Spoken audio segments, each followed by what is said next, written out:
3,16,000 rupees வந்து December 10 அன்னைக்கு நான் மேக் பண்ணியிருக்கேன். ஸோ என்னோட ரியலைஸ்டு பிஎன்எல் வந்து 10,65,000 வந்து என்னோட ரியலைஸ்டு பிஎன்எல் செப்டம்பர் அண்ட் அக்டோபர்ல மட்டும்தான் கொஞ்சம் நடந்திருக்கும்.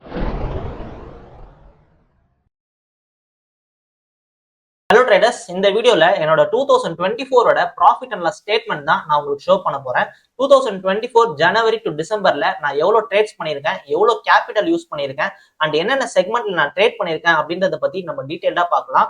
அண்ட் இந்த வீடியோ வந்து வெறும் ப்ராஃபிட் அண்ட் லாஸ் ஸ்டேட்மெண்ட் மட்டும் நான் ஷோ பண்றது இல்லாம நான் என்னென்ன மிஸ்டேக் பண்ணியிருக்கேன், நான் என்னென்ன லேர்ன் பண்ணியிருக்கேன் அண்ட் இந்த 2025ல நான் என்ன எப்படி அப்டேட் பண்ணியிருக்கேன் அப்படின்றத பத்தியும் நம்ம டீடைல்டா பார்க்கலாம்.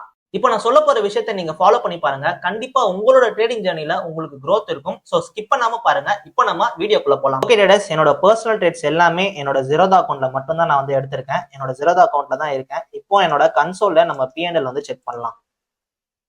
ஸோ ஈக்விட்டியில வந்து நான் ட்ரேட் பண்ண மாட்டேன். ஒன்லி வந்து ஃபியூச்சர்ஸ் அண்ட் ஆப்ஷன்ஸ்ல மட்டும் தான் வந்து ட்ரேட் பண்ணுவேன். ஃபியூச்சர்ஸ் அண்ட் ஆப்ஷன்ஸ்லயும் எஸ்பெஷலி வந்து நிஃப்டி அண்ட் பேங்க் நிஃப்டில தான் நான் மோஸ்டா வந்து ட்ரேட் பண்ணுவேன். So futures and options January 2024 to December பார்க்கலாம். 2024